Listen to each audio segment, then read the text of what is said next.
Բարև ձեզ, Քրոնիկոնի տաղավարում այսօր հյուրընկալել եմ Լուսավոր Հայաստան կուսակցության վարչապետի տեխնատու Էդմոն Մանուկյանին։ Պարոն Մանուկյան, շնորհակալ եմ հրավերն ընդունելու համար։ Ինչպես անցնում ձեր քարոզարշավը, մենք կարծում ենք մի քիչ ձեր տրամադրությունը բարձր է, երգ, պար, շփումներ, ինչ ունեք առհասարակ, որտեղ արդեն բավական ժամանակ է անցել սկզբից։ Ճիշտ ասած, մեր քարոզարշավը լրիվ այլ մեթոդներով ենք անում, հիմնականում էլեկտրոնային մեդիան ենք օգտագործում եւ կոնկրետ խորհրդանշական վայրերում ուղերձներ ենք տալիս մեր ժողովրդին, որը կապված է վերջին տարիների քաղաքականության եւ մեր անելիքի հետ։ Օրինակ գնում ենք ատոմակայան, ատոմակայանից ուղերձ ենք տալիս, որ այս ատոմակայանը ուզում են փակեն։ Եվ ինչա պետք անել, որ չփակվի։ Օրինակներից մեկը։ Ընդհանուր առմամբ ես ձեզ ասեմ, մարզերում մի քիչ իրավիճակը տարբերվում է Երևան քաղաքից, խոշոր քաղաքներում էլի տարբերություններ կան։ Բավականին ջերմ են մարդիկ մեզ ընդունում, հետաքրքիրն այն է, որ նաև մեզ շատ ջերմ են վերաբերվում նաև մեզ ցայն չտվողները։ Հետաքրքիր նկատառում է։ Ամեն դեպքում ես կարծում եմ ոնց եք հաջողացրել, որովհետև մեր մոտ պարակտվածությունը, սուր քննադատությունները ինձ հետ քարոզարշավի առաջին անգամ մասնակցող մարդիկ կան, ուղղակի ապշած են, օրինակ մեր Կարպիսը Փաշոյան, որ զարմանում ասում է, այսքան ջերմություն է, այս լավ վերաբերմունքը, պետքա դու կապիտալիզացնես, ասում եմ դե ընտրություններից իսկ կտան։ Ուզում եմ ասել, բավականին լավ ընկալում ունենք այն իմաստով, որ մենք պետք ենք, որ լինենք պարլամենտում, բավականին լավ ցուցանիշներ ունենք շեմը հաղթահարելու առումով արդեն անհանգստություն չունեմ, առաջին շաբաթը ունեի, բայց մտահոգություն ունեմ ընդհանուր դասավորության հետ կապված։ Դուք հետաքրքիր բան եք առաջարկում ձեր զրույցներում, ասում եք, որ պետք է այնպես անել, որ կոմպրոմիսային վարչապետի տեխնատու լինի եւ ընտրողներին էլ եք կոչ անում այնպես ընտրել, որպեսզի կոմպրոմիսային վարչապետի տեխնատու լինի։ Նախ ինչու լինի կոմպրոմիսային, որն է դրա նպատակը եւ ինչպես է դա հնարավոր անել։ Շատ լավ հարց է, ես ասեմ ձեզ մեթոդը, ուրեմն տեսեք, մեր փորձը ցույց է տալիս, որ բացարձակ իշխանությունը Հայաստանում դարձել է չարիք։ Մինչև 18 թվականը, 18 թվականից մինչև հիմա կան բացարձակ իշխանություն կրող մարդիկ, ովքեր միանձնյա որոշում են ամեն ինչ, եւ ինստիտուտները, համակարգերը որևէ դերակատարում չունեն։ Մենք ժողովրդին կոչ ենք անում քվեարկությամբ, ժողովուրդը կարող է դա անել, քվեարկությամբ այնպես քվեարկել, որ օրինակ 5, 6, 7 ուժ անցնի պարլամենտ, այդ պարագային որևէ ուժ չի կարող կայուն մեծամասնություն ձևավորել ունենալ այսօրվա սահմանադրությամբ, եւ դրա արդյունքում կոմպրոմիսներով ուժերը պատկերացնենք ԿՔՊ-ն, չէ, ու մնացածը 5 օպոզիցիոն ուժեր են անցել, կոմպրոմիսներով կգան ընդհանուր հանգուցալուծման, տեխնացուի շուրջ, եւ յուրաքանչյուրն իր էգոիզմը պետք է մի կողմ դնի, սա մեր առաջարկն է, այսինքն որևէ ուժի լիդեր չպետք է ընտրվի վարչապետ, եւ ընտրել կոմպրոմիսային մի մարդու, ով որ թաթախված չի ոչ նախկինում, ոչ ներկայում որևէ բանի մեջ։ Հետո բոլորով այդ մարդուն վերահսկում ենք, ձևավորում ենք կառավարություն, եւ մարդ երբ որ գնում է բանակցությունների, ասում եմ՝ իրոք է, այնտեղ բազմաթիվ ուժերի ներկայացում եմ, ես չեմ կարող միայնակ որոշել։ Միանձնյա որոշել, ասենք, իրանցի պատը, որտեղ պետքա դրվի, մեր հողերն է մնա Ադրբեջանում։ Ուզում եմ ասել, այս մեթոդն է, որ հնարավոր է մեզ այս վիճակից հանի։ Ինչու եմ սա ասում։ Նաև վստահաբար ձեզ ասում եմ, որ պատկերացնենք, եթե օպոզիցիոն որևէ մեկը կարող է հաղթել հիմա, չկա նման բան, որևէ ուժ որ կարող հաղթի, բայց ես դեմ եմ նաև այդ օպոզիցիայի հաղթանակին։ Եթե առանձին վերցած մի հատ օպոզիցիոն ուժ կարող է հավաքել 50-60%, ես դա անել եմ դեմ, ինչու։ Որովհետև մենք արդեն փորձ ունենք, որ դևին սպանում են, դև դառնում։ Չենք ուզում նոր դև եւ առաջարկում ենք համակարգ, առաջարկում ենք ինստիտուցիոնալ փոփոխություն։ Եվ ես հույս ունեմ, որ այդ բազմակուսակցական քվեարկությունը կլինի։ Բայց դուք ասում եք, որ չնախկին լինի այդ տեխնատուն վարչապետում պետք է ընտրեն բոլոր ուժերը, ոչ ներկա լինի, իսկ այդ լուսնի մարդը ով է։ Իսկ կա մարդ, որը դիտարկում եք, որ այ ինքը կարող է լինել։ Յուրաքանչյուր 25 տարին լրացած քաղաքացի, որը վերջին 4 տարում հայ քաղաքացի է միայն եւ բնակվել է Հայաստանի Հանրապետությունում, կարող է լինել վարչապետ։ Մենք կարող ենք ընտրել մի մարդու, որը հենց հիմա քաղաքականության մեջ չկա, մեր բոլորի տեխնացուն դառնա այդ ժամանակ եւ ուղղակի ձևավորի կառավարություն, յուրաքանչյուր ուժ ներդրում ունենա կառավարության մեջ իր պորտֆելներով եւ շատ արագ լայն կոնսոլիդացիայի պատկեր եք։ Ես չեմ ուզում կառավարությունում լինեմ, շատ մարդիկ էլ օպոզիցիայի, թող լինեն խորհրդանում, որ հակակշիռ լինեն, հաշվետու դարձնեն այդ կառավարությանը։ Չի կարող այդ կառավարությունը դառնալ մեր բոլորի հեռախոսները գաղտնալսող կառավարություն։ Եթե այդ ճանապարհով գնանք։ Տեսեք, երբ դուք ասում եք դևը սպանողը դառնում են օրից դև կամ չարիք եւ այլն, բայց միևնույն ժամանակ դա կարող ենք հասկանալ, որ այս իշխանությանն էլ եք դև կամ չարիք համարում, բայց միևնույն ժամանակ նաեւ ասում եք, որ չեմ ուզում նաեւ որ ընդդիմությունը հաղթի եւ ընդդիմադիր լիդեր լինի վարչապետ։ Այսինքն ձեր թիրախը այս պահին Նիկոլ Փաշինյանը չէ։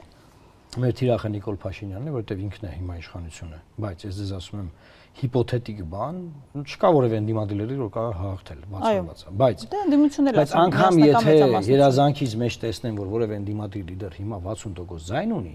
դա էլ է լինելու չարիք։ Հասկանում եք, դա չկա հիմա նման բան, մանարություն չկա, մանարություն կա բազմաթիվ ուժերով անելու այն ինչ որ ես առաջարկում եմ։ Ես ասում եմ, որ որևէ մեկը միանձնի այս երկրում իշխանություն ունենում, ամբողջ ժողովրդով ընկնում ենք կրակը, դառնում ենք այդ մարդու գերին, սկսում ենք բոլորով պայքարել իր դեմ, բոլորից գաղտնալսում են, սկսում են բոլորին բռնել, սկսում են KGB-ի պատվալը օգտագործել, ինչ այլանդակություն ասես, սկսում է տեղի ունենալ։ Տեսել ենք դա, հոգնել ենք դրանից։ Ուզում ենք լինի մի պարլամենտ, որտեղ կլինեն բազմաթիվ ուժեր, կոմպրոմիսներով կգան լուծումների, որովհետև վերջին հաշվով հիմա բոլորը խոսում են, չէ Եվրոպայից, ես տանում եմ Եվրոպա, գնում ենք Եվրոպա, եվրոպական մոդելը նրա մասին է, որ նոր լինի եվրոպական մոդելի պարլամենտ, ուժերի, գաղափարների բախում, քննարկում, որի արդյունքում ճշմարտությունը կիրագործվի, ծրագիրը կյանքի կկոչվի։ Ավելին ասեմ, Ալիևի դեմը կանգնած մարդը, որը մի ուժ է ներկայացնում, խոցելի մարդ է։ Ով ուզում է լինի, ուզում է անդիմությունից լինի, ուզում է իշխանությունից լինի։ Խոցելի է այդ մարդը։ Այդ մարդու թիկունքին պետք է լինեն 5-6 քաղաքական ուժեր, արտախորհրդանական ուժեր, որ այդ մարդը բանակցություններում կարողանա ասել, որ ես մի ուժ չեմ ներկայացնում, էլի, որ մեր հանուն մեր իշխանությունը պահելու համար ես գնամ զիջումների։ Որտեղ հանուն այդ մեր իշխանությունը բազմաթիվ ուժերի իշխանություն է։ Եվ այդ բազմաթիվ ուժերը չեն կարող գնալ նման կոմպրոմիսների։ Բանի զիջումների միակողմանի։ Պարոն Մարուկյան, ձեր խոսքում նշեցիք նախորդ մտքում, որ անցողիկության շեմ հաղթահարելու խնդիր չունեք, արդեն համոզված եք դրանում, այսինքն լինելու եք խորհրդանում։ Այդ պարագայում, եթե ձեր ձայնը որոշիչ լինի, գահընկեցաներ, այսպես ասած, Նիկոլ Փաշինյանին, դուք կոալիցիա կկազմեք կամ համաձայնության կգաք միասնական ընդդիմության հետ։ Մենք կոալիցիա չենք քննարկում, մենք քննարկում ենք համաձայնություն Նիկոլ Փաշինյանին փոխելու եւ այդտեղ է, որ այդ կոմպրոմիսներով պետք է ընտրել մի մարդու, որը որևէ կերպ խոցելիություն չունի։ Այսինքն նախապայմաններ ունեք ամեն պարագայում։ Այո, բնականաբար։ Օրինակ մենք մտածում ենք, որ նախագահը պետք է հաջորդ օրը տուն ուղարկվի։ Հիմա այլ ուժեր կան, ուրիշ տեսլական ունեն դրա վերաբերյալ։ Դուք նախագահի ինստիտուտի նաև այլ բան եք առաջարկում։ Մենք առաջարկում ենք, որ նախագահի ինստիտուտը պետք է օրինակ Միքայել Աջապահյանը զբաղեցնի, որովհետև մենք հիմա ունենք այս ազգային ճգնաժամը մեր արժեքների, մեր կրոնի, մեր պատմական հիշողության եւ ամեն ազգ հիմա փորձում է իր ազգային ինքնությունը առաջ մղել։ Մեր ինքնությունը հիմա ճգնաժամի մեջ է, դիվերսիոն հարձակման տակ է Ադրբեջանից կամ այդ ոնց որ իրանք սիրում են ասել, հիբրիդային պատերազմ։ Դե համար մենք պետք է այդ մասը ուժեղացնենք։ Եվ ավելին ասեմ, չպետք է հանրապետության նախագահը լինի որևէ մեկի կոֆե դնողը։ Պետք է մարդ լինի, որը նույնպես հակակշիռների մեխանիզմ դեր խաղա։ Բայց համաձայն չէ Սրբազան հայրը։ Եթե ես ձեզ ասեմ, ես այդ քննարկել եմ, դուք կգա որ խախտել եմ կանոնները, որովհետև ինքը հիմա նախաքննության տակ է, նախաքննության չէ, դատական արգելքների տակ է։ Ոչ ոք չգիտի ինքը համաձայն է թե համաձայն չի։ Հիմա փաստացի, եթե ձեր ձայները լինեն որոշիչ, ձեր կուսակցության, դուք ունեք կմիանաք ընդդիմությանը, բայց նախապայմաններ ունեք։ Այո, անկասկած, մենք ասել ենք չենք ընտրի Ռոբերտ Քոչարյանին, բացառված է։ Մենք ասել ենք, որ պետք է լինի այդ կոմպրոմիսային մոտեցումը, ես կարծում եմ այդ ընկալումը կա, երբ որ այդ պահը կգա, բոլորը խելոք կգան այդ հանգուցալուծմանը, որովհետև հանուն այդ իշխանությանը փոխելուն բոլորը պետք է իրենց էգոները դնեն մի կողմ։ Տեսեք, ես չեմ ասում, չէ՞, պարագայում դուք էլ պետք է դնեք ձեր էգոն։ Դրել եմ արդեն։ Ես դա դրած եմ խոսում։ Այսինքն իմ տարբերությունը։ Չէ, բայց նախապայման ունենալը, որ այսպես պետք է լինի, որ միանամ, արդեն ինչ որ մի բան է։ Հիմա մեկը մի բան կասի, ես պետք է լինեմ։ Դե չեն ասի, դա հաստատ։ Իրանք ինչ են ասում, իրանք ասում են ես պետք է լինեմ, ես փրկիչ եմ։ Եկել եմ ձեզ փրկեմ։ Մենք ասում ենք եղբայր ջան, մենք հանգստացի լավա, նորմալ է, սախ, դու ֆրակցիա ունես, բան, հաշվի ենք նստում քո ֆրակցիայի հետ, բայց այս լուծումը կոմպրոմիսային վարչապետի լուծումն է։ Մենք հավես չունենք բանից, մի խնդրից դուրս գանք ընկնենք ուրիշ խնդրի մեջ։ Հիմա եթե ընդդիմությունը 4 խմբակցություն չհամաձայնի ձեր այդ տարբերակին, դուք ինչ եք անում, շարունակում եք ներկայացնել։ Վերաբերում։ Ես տվյալներն եմ, որ իրանք համաձայն են։ Շատ խելոք բոլորը համաձայնվելու են, որովհետև Նիկոլ Փաշինյանին այդ պարագայում հեռացնելը ավելի բարձր արժեք է, քան իրենց անձնական էգոները։ Դե անձնական էգոները կարծում եմ այս ընտրությունները արդեն անձնական էգոների պատճառով ընդդիմությունը մեկ ցուցակով չի մասնակցում։ Մեր այդ առաջարկը իրենք մերժեն են, արդեն դա իրանք մեղք ունեն։ Արդեն այդտեղ իրանք պատասխանատվություն են կրում այսօրվա վիճակի համար։ Մի հատ էլ երկրորդ անգամ նույն մեղքը չեմ կարծում որ պետք է գան մի հատ դե գործեն էլի։ Իսկ դուք ինչպեսի պատկեր եք տեսնում խորհրդ։ Ըստ ձեզ օրինակ Նիկոլ Փաշինյանը մեծամասնություն ունենալու է, թե ոչ սահմանադրական մեծամասնության մասին չի խոսքը։ Մենք երկու սցենար ենք քննարկում։ Մենք քննարկում ենք առաջի սցենարը, որը ես ձեր հետ քննարկեցի արդեն, կոմպրոմիսային տարբերակը։ Երկրորդ սցենարը, եթե Նիկոլ Փաշինյանը հաղթում է։ Տեսեք, օպոզիցիոն ուժեր կան, հարցում ես, ասում են, ոչ մենք հաղթելու ենք, մենք չենք քննարկում, եղբայր մի հատ լավ, ասեք adekvat եք դուք, թե adekvat չեք։ Մենք քննարկում ենք Նիկոլ Փաշինյանի հաղթանակի պարագան։ Եթե Նիկոլ Փաշինյանը հաղթի, խորհրդանում չպետք է լինեն միայն այն ուժերը, որոնք այսօր կան։ Պետք է լինի նաև Լուսավոր Հայաստանը, այլ ուժեր, ովքեր ըստ էության կարող են հաշվետու պահել պարլամենտը։ Այլապես մենք ունենալու ենք 21-26-ի խայտարակությանը 26-31 թվականների խայտարակություն, որը ես ասեմ, կործանարար ազդեցություն ունենալու Հայաստանի համար։ Հետո որ այտենց գլուխը տնգած վազելով գնում այս պարլամենտ, պետք է իմանա, որ այս պարլամենտը Տիգրանաշենը հանձնելու մասին է լինելու։ Պետք է իմանա ինքը ուրա գնում, ինչի մեջ է մտնում, գլուխը ինչի մեջ է մտցնում։ Այս պարլամենտը, այս նախաստորագրված բանը պայմանագիրը, որ կա համաձայնագիրը, որ ես ասել եմ, որ պետք է դատել ստորագրողներին, այս պարլամենտը այդ թուղթը վավերացնող պարլամենտն է։ Այդ որ տենց վազում են, թող իմանան, որ իրանք կրելու են այդ պատասխանատվությունը։ Պատրաստ են դրա տակ մտնեն, պատրաստ են այդ ամեն ինչով հանդերձ կռիվ տան եւ դա թույլ չտան։ Այն որ բանը օրեր առաջ բան են անում։ Մենք թույլ չենք տա ընտրությունները, կարա եղբայր թույլ չեք տա ընտրությունները, կեղծեն այդ երբ չեք թույլ տվել, այդ երբ եք ինչ արել, մի հատ հանգստացեք։ Ինչ եք կարեց է դուք թույլ չտաք, որ մի խոսում եք, մենք թույլ չենք տա։ Հասկանում եք, չպետք է օպոզիցիան լինի խոցելի։ Այդ խոցելիությունները օգտագործվում են եւ ժողովրդի ձայնը չի հնչում։ Ժողովրդի ձայնը մնում է եսին որտեղ դրսերում ամնում։ Բա ինչ է։ Երկրորդ սցենարում դրա համար եմ ասում, երկրորդ սցենարում ժողովրդին իզոր կոչ եմ անում մեզ ընտրեն, բան չի, նես չի որ հստակ ծրագիր կա դրա տակ դրած։ Մեզ ընտրելու պարագայում ստանում են կոմպրոմիսային կառավարություն, այսինքն նախկինների վերադարձ տեղի չունենեմ։ Մեզ ընտրելու պարագայում, եթե հանկարծ Նիկոլ Փաշինյանը հաղթում է, ստանում են պարլամենտ, որտեղ Նիկոլ Փաշինյանի այն բոլոր խոստումները, որը չի կատարվել, դրանք կյանքի պետքա կոչվեն անպայման արդեն ոչ թե որպես Նիկոլ Փաշինյանի խոստումներ, այլ մեր ժողովրդի համար, եւ երկրորդ պետքա թույլ չտանք այս ապագա զիջումները։ Այս պարլամենտը, այն պարլամենտն է, որի վրա է այդ բեռը։ Նոր պարլամենտը, ովքեր որ մի վազելով գնում են, պետք է իմանան, որ ավելի բարձ զիջումներ յա։ Բա ինչ անեն, չգնան։ Ինչ անեն։ Եթե խորհրդան են գիտակցելով ուր են գնում, էլի, գնան գիտակցելով ուր են գնում։ Այդ կարմիր աթոռի վրա նստելը տենց բան չի, էլի, ինքը իր հետ մեղքեր ունի, բեռ ունի, բան տենց ստրատեգիական ճանապարհների հանձնում բան, դες բաներ է տեղի ունենում, հետո այդ կարմիր աթոռի վրա նստած մարդը կիսում է այդ մեղքը։ Ինչքան ուզում ան դե գորգռա բան ասի ես օպոզիցիայում, ինքը կիսում է։ Գնացող ամեն մարդ պետք է իմանա, որ ինքը գնում է այդտեղ, այդ բաները տեղի են ունենալու։ Ես որ նայում եմ հարցազրույցները, հասկանում եմ, որ մարդիկ խաբար չեն, ինչի մեջ են մտել, չեն հասկանում ուր են գնում։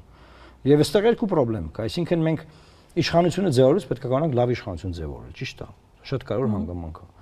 Բայց ընդդիմությունն էլ պետք է կարողանան լավ ընդդիմություն լինել։ Հիմա այն ուժերը, որոնք միայն իշխանություն են եղել, չեն կարողանում լավ ընդդիմություն լինել։ Այն ուժերը, որոնք միշտ ընդդիմություն են եղել, նրանք էլ խնդրեմ ունեն իշխանություն դառնալու հետ։ Պետք է լինի խառնուրդը, էլի, պետք է փորձը անցած հավաքածը, կուտակած փորձը, կապերը միջազգային բան խառնվեն, որովհետև մեր ժողովրդի մեր ազգի դեմ ծառացած խնդիրները շատ ավելի մեծ են, քան ինչ որ մեկի, ասենք, անձնական փողերը կամ ապօրինի գույքը կամ չգիտեմ, ինչ որ դատերը բան։ Ինձ չի հետաքրքրում այդ մարդկանց գործերը։ Ինձ հետաքրքրում է մեր երկիրը, կմնա հայկական թե չէ։ Ինձ հետաքրքրում է մեր ինքնությունը մենք կանանք պաշտպանել թե չէ։ Դուք եք համարում, որ այս ընտրությունները դրա մասին են, ինքնության պահպանության։ Այո, դրա համար մեր կարգախոսը պաշտպանիր ինքնությունդ, այդ ձև են կարգախոսը դրել։ Մի քիչ մտածում ենք, որ կարող է շատ բանա վախենալու կարգախոս է եւ դրական մեսիջ չի, բայց ես կարծում եմ մարդուն, երբ որ կոչ ես անում action-ի, էլի, ակցիա անելու, ինչ որ բան անելու, գործողություն անելու, ինչ պետք է ասես, իան պետք է ասես դեր կանգնի, պաշտպանիր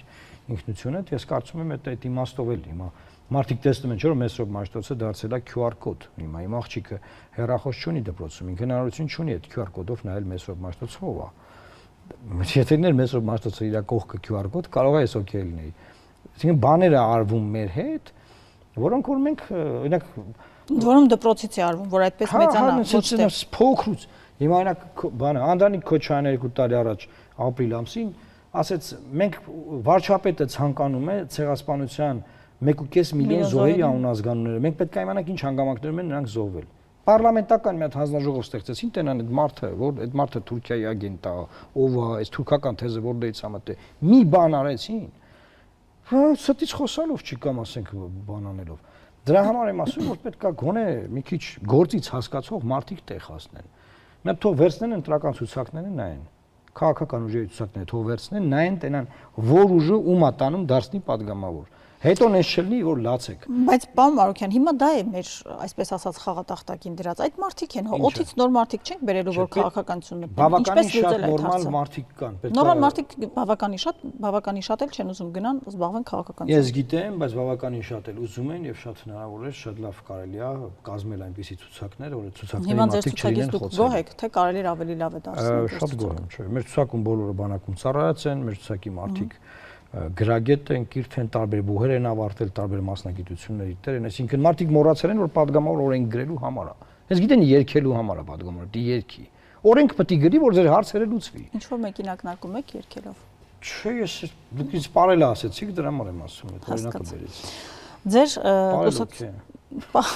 պարելը, հա, որովհետև Հետո ագի կատակ է։ Ես ուզում եմ ասել նաև այստեղ տեսեք հիմա։ Վերջին 5 տարում բանկերն ու դահական իրար հետ դաշինք կազմած մեր ժողովրդին կեղեքում են։ Ինչ բոլորն ասում են բանկերը, վարկերն էս կանենք են, ժողովուրդ ջան, աշխարհում sense բան չկա։ Կենտրոնական բանկը 6.7%-ով փողը պետական տալիս առևտրային բանկերին, առևտրային բանկերը 24%-ով տալիս են ժողովրդին։ Մեկը կանգնել է, ասի, այս ինչ է կանում, որ դուք խելագար չեք։ Լա ձեր շահույթին, լա ձեր աշխատած փողը։ Ասենք մեկը կանգնել ասել, ինչ էր փոխվելու։ Գրիֆտ ար դրա համար։ Գրիֆտ ար դրա համար։ Բայց մենք վերջին տարիներին չունենք այդ ցուցանիշը։ Գրիֆտ ար հասնել ինչ որ բանի։ Դե հարցը հետեւյալն է, որ օրին միակ նախագիծ ներկայացվեր սահմանափակվեր։ Մենք առաջարկում ենք շեմը սահմանափակել տոկոսի։ Օրինակ Ֆրանսիայում օրենք կա սահմանափակել են եւ դա ինձ բարձր աշխարհություն է, քրեական հետապնդման ենթակա են։ Հիմա ամբողջ պետական համակարգը ծառայում է ֆինանսաբանկային ոլորտին։ Քյասիբների հեղափոխությունը եկել է, որ աղքատներին պաշտպանեն, աղքատները ամենախոցելի խավն են։ Ոչ մեկ չի մտածում իրաց մասին։ Ոչ մեկ չի պաշտպանում այդ մարդկանց։ Ասենք դահական մարդկանց տները տանը մարդը նստած տունը աճուրդի են հանում, վաճառում։ Այն գործաբացայտվե մեկը դահակը աշխատող աճուրներով էժան մարդկանց տներն առնում է։ Սա ինչ է։ Մենք լուծարելու ենք այդ համակարգը։ Մարդկանց գործերը վերանայելու ենք, խոստացել ենք, նախագիծ ունենք, գիտելիք ունենք, փորձ ունենք, միջազգային փորձ ունենք, կապեր ունենք, անելու ենք։ Մարդկանց ասում ենք մանդատ տվեք, անենք, չենք ասում ինձ ընտրեք վարչապետ, չգիտեմ ինչ։ Պարոն Մարուկյան, ձեր քաղաքական ծրագրի առաջին տողը իռլանդացի պահպանողականի մտքի մեջ բերումն է, որ մենք համերաշխություն ենք ուզում ոչ միայն ներկաների, այլ նաև ողջերի եւ նաեւ չծնվածների հետ։ Դա ֆրանսիական հեղափոխության ամենախիստ քննադատներից մեկի միտքն է։ Մյուս կողմից ասում եք մենք պահելու ենք պաշտպանիր ինքնությունը, ձեր կարգախոսն է, մյուս կողմից ասում եք եվրոպական արժեքներ։ Խնդրում եմ ինձ բացատրել ինչպես։ Ուրեմն մեր ժողովրդին շատ են բան արել, շեղել, մարդիկ մտածում են, որ եվրոպական արժեքները ուրիշ բան են։ Եվրոպական արժեքները դրանք ազգային քրիստոնեական պետություններն են առաջ երթին։ Ամբողջ եվրոպական քաղաքակրթությունը կառուցված է քրիստոնեական արժեքների վրա, իսկ մենք ով ենք, մենք աշխարհի առաջին քրիստոնյա ազգն ենք, ինչ ենք ասում։ Մենք ասում ենք Հայաստանը հայերի պետությունն է։ Ես որ ասում եմ եվրոպական մոդելի պետություն, օրինակ Ֆրանսիան, գիտենք ֆրանսիացիների պետությունն է, Դանիան, Հոլանդիան, Գերմանիան, չէ՞, գերմանական ազգի պետություն, ուրիշ ազգեր են ապրում, բայց գերմանական ազգին է պատկանում։ Հիմա Հայաստանը հայ ժողովրդի պետությունն է։ Մենք 10 միլիոն ենք, ունենք այս երկիրը, 2.5-3 միլիոնով ստեղ ապրում ենք, չգիտենք քանի միլիոն ենք վերջը այստեղ, եւ մենք ինչ ենք ասում, մենք ասում ենք այս երկիրը պետք է ամենահայկական։ Ստեղ այն հիբրիդային պատերազմը փափուկ ուժով որ գնում է, որ մեր պատմությունը վերանայեն, որ ասենք մեր ազգային հարցերը թոգ էին մեր վզին, մի հատ պետք է նայենք ցեղասպանության ժամանակ զոհված մարդիկ ինչի են զոհվել, չգիտեմ ինչ, այս քննարկումները սրանք փափուկ ուժով մեր երկիրը դեֆորմացնելու process են, մեր հայկականությունը փչացնելու process է։ Եվ մենք ասում ենք, որ դուք ձեր մեջ բերած որ համերաշխություն անցյալում ապրողների հետ, այդ ինչի մասին է, որ չկա, չի կարող Անդրանիկ Քոչարյանին ման որևէ մեկը հելնի Ղարաբաղի զոհերի հարցը քննարկի։ Մենք պետք է մենք նայենք այն զոհվել։ Մեկը հելնի ասի, մենք պետք է նայենք, հա, կամ խիչ եք զոհվել, կամ ցեղասպանության ժամանակ ոնց են զոհվել։ Այսինքն համերաշխություն մեր անցյալի հետ։ Ինչ եղել է, չի եղել, մենք ճիշտ ենք եղել։ Միշտ մենք ճիշտ ենք եղել։ Միշտ։ Մենք երբեք սխալ չենք եղել։ Պատերազմում պարտվելը չի նշանակում, որ մենք սխալ էինք։ Հիմա պատկերացրեք Հիտլերը հաղթեր Երկրորդ համաշխարհային պատերազմում։ Նացիզմը հաղթեր։ Ինչ պարտված մեր պապերը պետք է ասեին, լավ մենք սխալ էինք, Հիտլերը ճիշտ։ Պատերազմում պարտություն չի նշանակում, որ դու սխալ ես։ Նշանակում է, որ լեւի լավ չես պատրաստվել կամ դեռ թույլ ես, բայց չի նշանակում, որ դու սխալ ես։ Մեզ հիմա քարոզում են, որ մենք սխալ ենք եղել։ Մենք ասում ենք, որ մենք համերաշխություն ենք հայտնում եւ պաշտպանելու սրբությամբ պես պահելու ենք այդ հիշողությունը մեր պատմական անցյալը։ Համերաշխություն ներկայի հետ։ Ներկան պետք է ֆիքսենք ինչ ունենք, որևէ պատրանքների չտրվենք, այն ինչ որ կա, եւ ապագայի վերաբերյալ ինչ երկիր ենք թողում մեր երեխեքին, մեր ժառանգներին։ Այդ թուղթը, որ ստորագրել են, բերել են, այդ թուղթով հայ-ադրբեջանական սահմանի երկայնքով չեն կարող տեղակայվել երրորդ ուժերը։ Այս եվրոդիտորդներն են հանելու հեսա։ Հիմա մենք ասում ենք, եղբայր, ես ինչ եք ժառանգում ժողովրդին։ Ինչ եք համաձայնվի այդ կետի հետ։ Ով ա ձեզ պարտադրե, ինչ եք ստորագրել այդ կետը։ Ինչ կապ ունի դա Ղարաբաղյան հակամարտության հետ։ Մայր Հայաստանից ինչ եք զիջումների գնացել։ Հայաստանը երբեք Ղարաբաղի համար Մայր Հայաստանից որևէ զիջման չի գնացել։ Մինչև այս պատմությունները։ Եվ այս հարցերն են, որ մենք դնում ենք ամենաառաջին տեղում, այսինքն հա, ծրագրեր ունենք որոշակի սոցիալ, տնտեսական, իրավական բան, բայց մենք փորձում ենք առաջնային երկրորդականից տարբերակել, էլի։ Իսկ եվրոպական երկիր դարձնել Հայաստանին։ Այո, Հայաստանը ինչպես Հայաստանը հենց հիմա եվրոպական մոդելի երկրի ճանապարհին է ուղղակի ձևախեղված է, ինստիտուտներ չկան։ Մենք ինչ ենք ասում, Ժողովուրդ ջան, ով որ ձեզ կասի, որ ձեզ տանում է Եվրոպա, ձեզ խաբում է։ Հիմա տեսեք Նիկոլ Փաշինյանը վերջը կանգնեց ասա, որ ինչ հարակվե, ինչ բան է ախպեր, մենք դες պլաններ չունենք։ Այնքան ներքցին ասա, որ հարակվե դնելու իմաստը որն է, եթե մենք դիմում չենք տվել, դրան գումարը ընդդեմ չեն հravirում։ Որ ես էի ասում, ասում էի ձեզ խաբում, ասում էին դու ռուսամետ ես որ տենց բան ասում։ Ինքը էլի ասում են, այնքը կոնտես։ Հա։ Հիմա մենք ասում ենք Ժողովուրդ ջան, մենք կանանք եվրոպական կյանքի որակը բերենք Հայաստան։ Այսինքն մենք ոչ թե երկիրը հարավային Կովկասից պոկը մենք տանենք Շվեդիայի կողքը մտցնենք, դա հնար անել։ Մենք ասում ենք եւ Շվեդիայի կյանքի չափանիշները որակը, բժշկություն, կրթություն, ճանապարհներ, տրանսպորտ, մարդկանց վարվելակերպ, հա, լեկտիության արգելք, չգիտեմ ոնց բացատրեմ որ մարդի այդ կյանքի որակը, չափանիշները մենք բերելու ենք, ներդնելու ենք։ Այդ կյանքի որակը, որ լինի, ձեզ չեն կարա 24%-ով վարկեր տան։ Ձեզ չի կարա դահը կնգա ձեր տունը ձեռից խլի ինչ որ անիմաստ գործով, որտեղ դուք ասենք 5 անգամ արդեն ձեր վարկը մարել եք, բայց դեռ ձեր վարկի չափ փող եք պարտ բանկին։ Չի կարա նման բան լինի։ Չի կարա դատարաններ չլինեն երկրում, ասենք բանը, ամբողջ երկիրը գաղտնալսեն, ասենք, ոնց կա այդպես բան։ Ամբողջ երկրին գաղտնալսում են։ Ասենք, դες չկա sense բան։ Բայց ասում են լատենտ հանցագործությունները այսպիսի արագ տեմպերով երբևէ չի բացահայտվում։ Դե լավ է սա, գիտեք ինչ է, ընտրությունները վերջանալու են, բարձր չէ հունիսի 8-ից կյանք կա։ Մենք ասում ենք բաներ մի արեք, հունիսի 8-ից հետո ամաչեք։ Վերջանալու ընտրությունները։ Հունիսի 8-ից հետո նայելու ենք, տենանք այդ բոլոր գործերը փակվելու են, բոլորին ազատ են արձակելու, ամեն ինչ անցնելու է գնալու։ 21 թվին տեսել ենք, էլի, ես հայ հուրուի բան, բռնեմ բանը, չագուչս բերեք, ես ինչ բան, վերջում գնում են իրար հետ ուտում, խմում, գնում գործուղում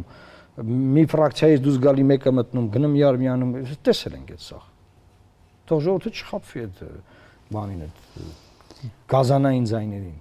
Պարոն Մարուկյան,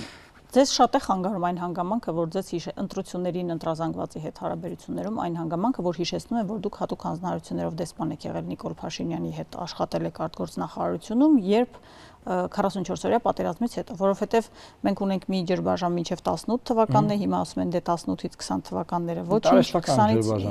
20-ից հիմա, դե 22 թվականից մինչև 24 թվական,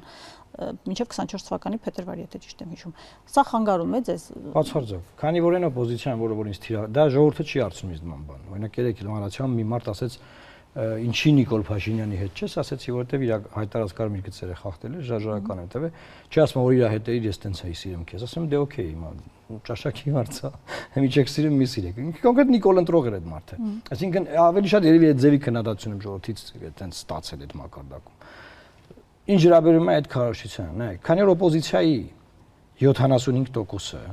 տարբեր փուլերում Նիկոլ Փաշինյանի հետ աշխատել է, ասենք, մեկը մարզպետ է աշխատել, մեկը մինիստր, այնտեղ են աշխատել, որ փող են աշխատել իրանք, էլի։ Իրանք ցես տարանջատել են, այն մինչև հետո քեյ է եղել իր այդ աշխատելը, բայց այսօրից հետո չէ, որտեղ այդտեղ Էդմոնն է եղել։ Շատ բարձ բան կար 21 թվականի ընտրությունների արդյունքներ։ Ինձ առաջարկել են նախարար աշխատել, ասել եմ չեմ ուզում։ Ինձ պետք չի նախարար, գնացեք։ Ինչու են ձեզ առաջարկում բայց իշխանությունները դուք։ Որովհետև մենք կոչ էինք արել, որ պետք է ընտրությունների արդյունքներով ձևավորվի ազգային համաձայնության կառավարություն։ Եվ այն ժամանակ հարաբերությունները այտենց վատ չէր մեր։ Այսօրվա նման չէր մեր հարաբերությունները։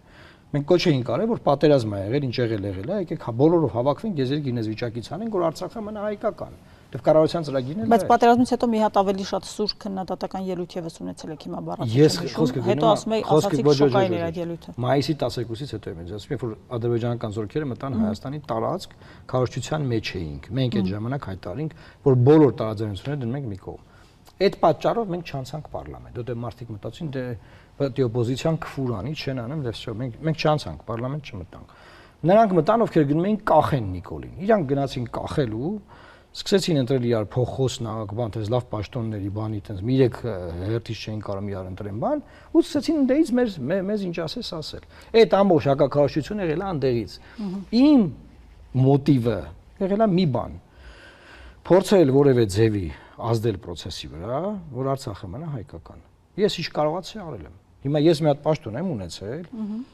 իմ պատկերացած կարմիր գծերը, իմ պատկերացած որն է, որը հայտարարվել է, չեմ պահպանում, ես հրաժարական եմ տվել։ Այն մարդիկ, ովքեր ունեցել են պաշտոններ պարլամենտում, մինչև այսօր ունեն, դեռ հենց մի ունեն, հրաժարական տվել են։ Բգնացել են կախեն։ Այդ ամբողջ քարոզությունը իմ դեմ իրենք են արել։ Ինձ դանգամ ընկերներից մեկը ասում է, «Ա դու լավ փող ծախսեիր, փորձագետներ վարձեիր, խոսային քո մասին, բան դու հերոս կլինեիր հիմա»։ Սա արհեստական է, հասկանում եք, ես ամեն ինչը մարդիկ լավ տեսել են։ Շատ լավ, բայց տեսեք, դուք ասում եք Արցախը փրկելու համար կամ Արցախին օգուտ տալու համար։ Փրկելու չէ։ Ծրագիր է եղել, Արցախը կարար, ես վստահեցնում եմ, Արցախը կարար լիներ հայկական։ Ես չեմ ասում, չէ, Արցախը կարող լիներ Հայաստանի մարզ, լիներ անկախ, բան։ Իրատեսական։ Նոյեմբերի 9-ից հետո Արցախը կարող լիներ հայկական։ Բայց սեպտեմբերին 23 թվականի արդեն բռնի տեղահանությունը տեղի ունեցավ։ Դուք մինչև փետրվար, սեպտեմբերից մինչև 2023-ի սեպտեմբերից մինչև 2024-ի փետրվար ինչ հարց եք ուզում կարգավորել։ Ժամանակ ես ներգրաված էի փախստականների ընդունող հումանիտար խմբում, այսինքն ես կոնկրետ գործ էի անում, չէի կարող փախնեմ այդ գործից, ասենք մարդկանց հարցերով էի զբաղվում, մեկ։ Երկրորդը ես առաջարկներ եմ ներկայացրել, որ պետքա մենք դիմենք դատարան, ընդդեմ Ադրբեջանի, ինչպես Հարավային Աֆրիկայի Հանրապետությունն է արել Պաղեստինի Գազայի գործով, եւ շարունակենք պայքարը։ Եթե ինձ լսեին, եւ մենք շարունակենք պայքարել հայկական Արցախի համար, մենք բավականին գործողություններ ունենք անելու։ Երբ որ այդ առաջարկները քննարկվել են եւ մերժվել է, այսինքն տեսլականները մեր տոտալ տարբեր է եղել, իրենք որոշել են, որ դի թեման փակեն։ Արդեն այս ժամանակ չէին հայտարարում անգամ, բայց ես զգում եի, որ դրանա գնում, ես հրաժարական եմ ներկայացրել։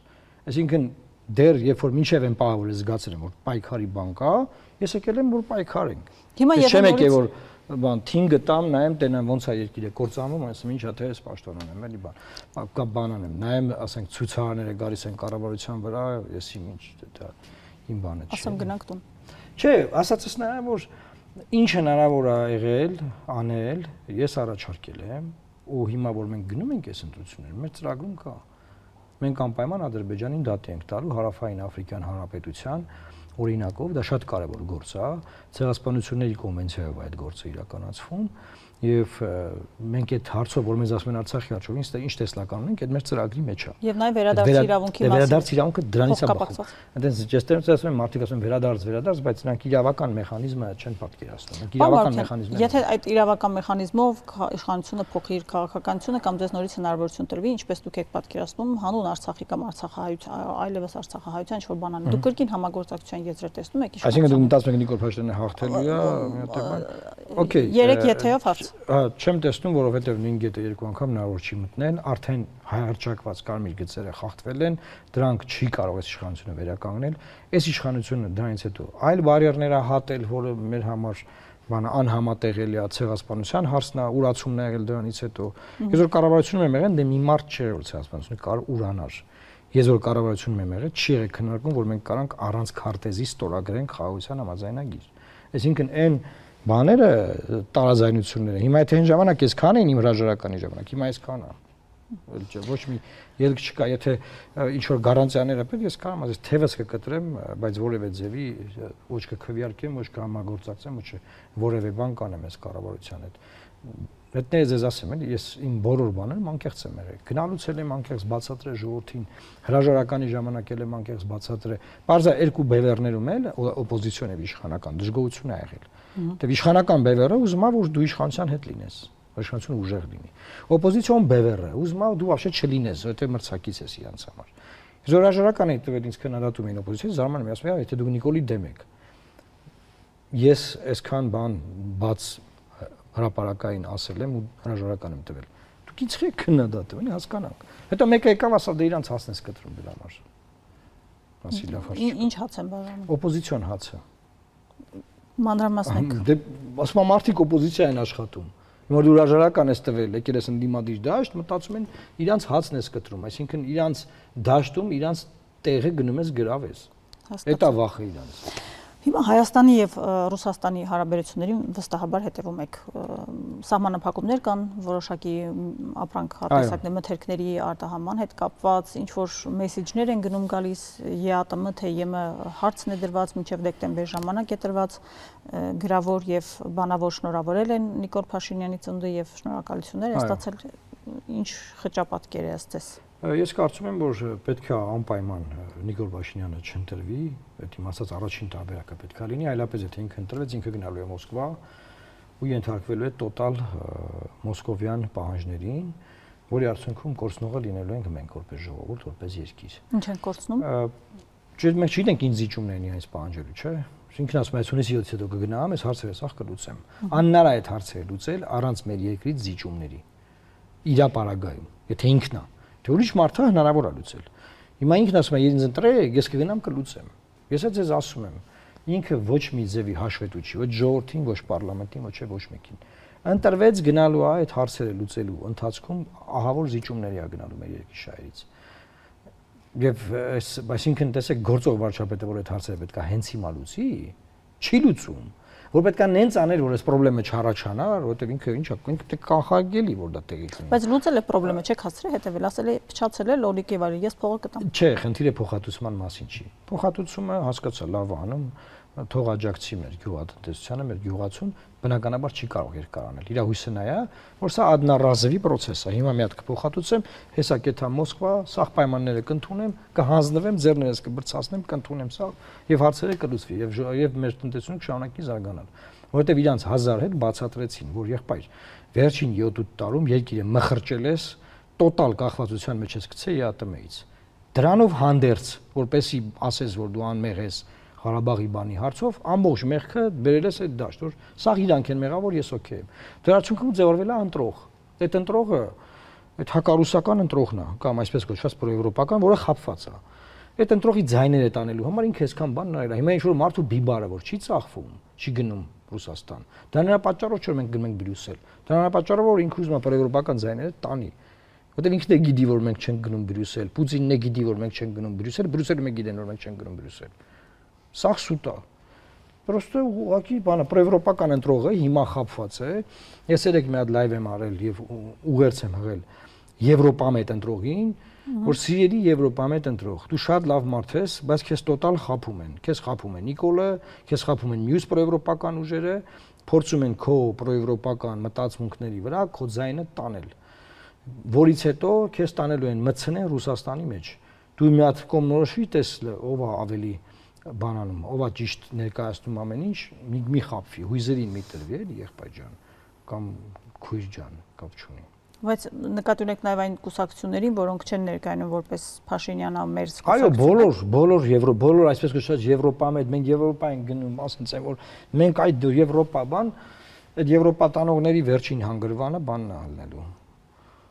Սիկտիվ կավերն անելու, չգիտեմ, որ քաղաքի կամ որ ռուսական մարզի անունը տան, որովհետև իրանք մարդկանց խափում են,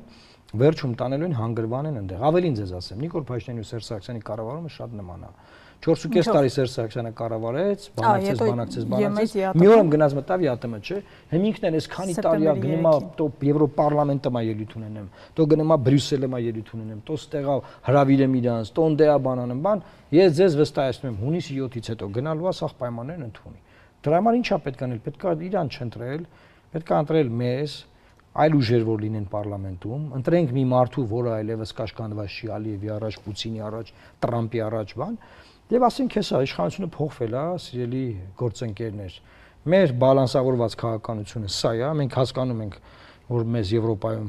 հրավեր չունենք, սակայն ուզում ենք եվրոպական չափանիշներով ապրենք, ուզում ենք եվրոպական կյանքի, որակ մեր բարեփոխումները պետքա շարունակենք, միևնույն ժամանակ հասկանում ենք, որ մեր բիբարը աճացած պետքա բերենք ձեր մոտ վաճառենք, դուք պետքա առնեք։ Այսինքն ձեր պարագայում եւս միևնույն է ԵԱՏՄ-ն այլ ընտրանք չունի, որովհետեւ այս պահին չունի, որովհետեւ 8 տարի մտցրել են ԵԱՏՄ-ի մեջ, նենց են մտցրել, որ ասենք այդտեղից դուրս գալու համար եւ այդ այլ ընտրանքների փնտրտեք անելու համար բազմաթիվ ռեֆորմներ ա պետք։ Ինքը ոչ մի ռեֆորմ չի արել, որ այս գյուղացու ապրանքը տանի Եվրոպայում վաճառի։ Այսինքն իմացել է, որ այս իր պահվածքի արդյունքում ընդդեմ սանկցիա լինելու, բայց դրա այլ ընտրանքը չի արել։ Այլընտրանք անելը ինչպես է իրատեսական Հայաստանի համար։ Օրինակ վրացիներն էլ չէ, դա փորձեցին մեզնից շատ ավելի առաջ։ Այո, ինչ որ չափով արեցին, բայց մեկը։ Մենք ոչ մի չափով չենք անում։ Ես այն օրը նայել եմ տվյալները, 85% եւ ավել գնում է Ռուսաստան, ԵԱՏՄ, շատ փոքր տոկոսներ, ասենք այլ երկրներ, բացի Եվրոպան, արաբական երկրներ էլ կան։ Այսինքն ոչ մի ռեֆորմ չի արել, այս ռեֆորմների հետ էլ է կապված։ Ես այդ սուտ դիվերսիֆիկացիայի մասին չեմ խոսում, որ դիվերսիֆիկացնելու ենք էսա բան։ Եթե դու էժան գազ ունես, քեզ էժան գազ են վաճառում, ի՞նչն է որ դեպքի դիվերսիֆիկացնես։ Այսինքն ինչ պետք է անես։ Բաներ կան, որոնք որ այդպես է կառուցված։ Հիմա քո ատոմակայանը ուզում ես փակես, որ ինչը դիվերսիֆիկացնես։ Չնայած բանը էլի ժողովրդական չի, ասես որ շոյող բան։ Մենք չպետք է մեկից կախված լինենք, պետք է 8 հոգուց կախված լինենք։ Բա ասում է 7 երկրից զենք ենք առնում։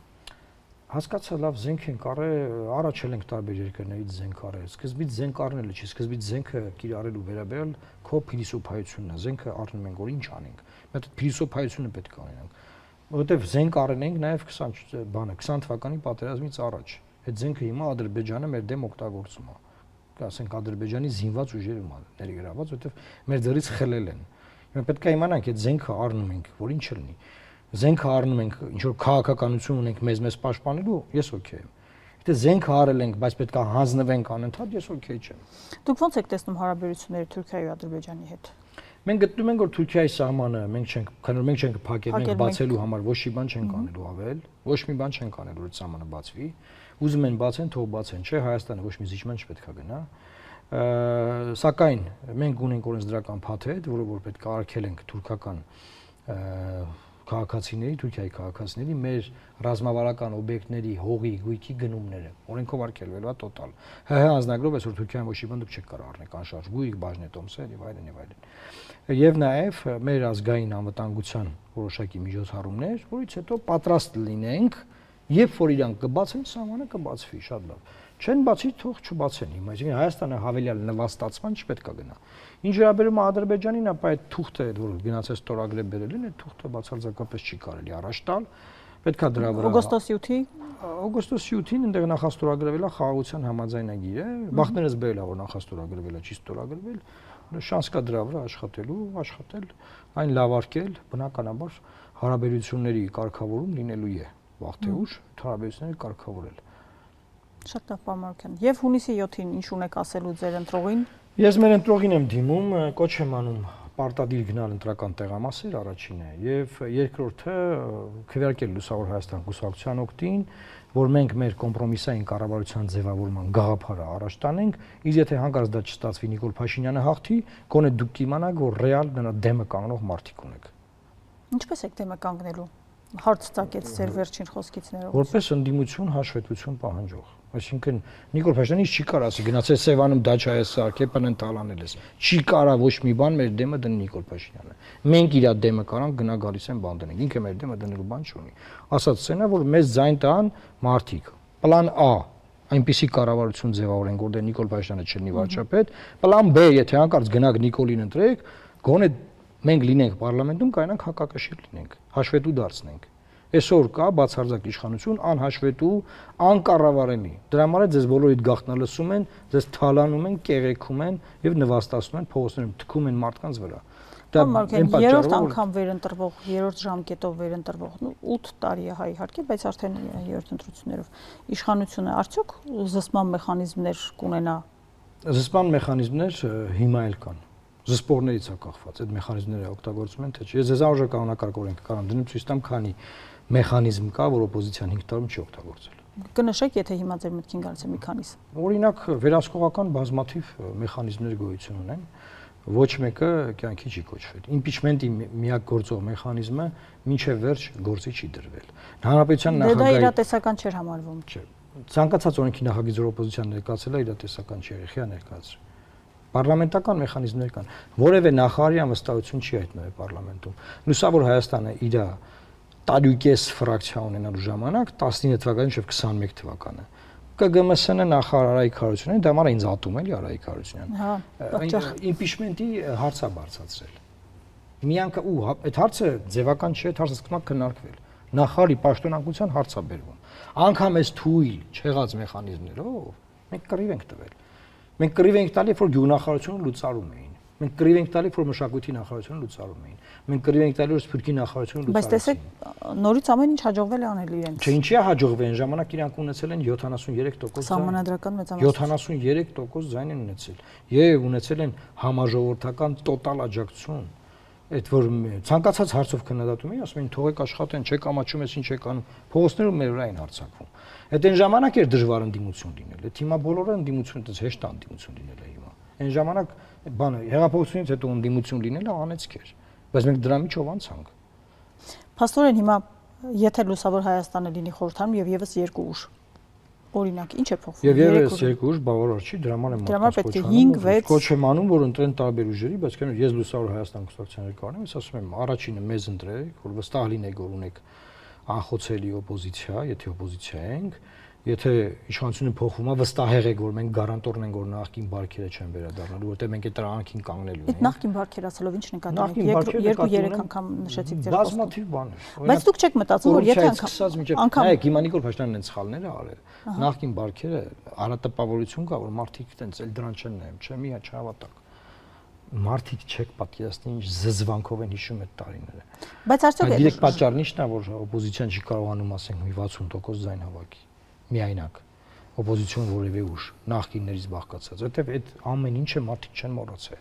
Որ գյուղ գնում եմ, ասում են եղբայր թողանեին, ասում հասկացա եղբայր, սպանիր քո ասֆալտով։ Կարող է Սերժ Սարգսյանն ուզում էր անել, ձեռը բռնել էի, ասում էի մի արա։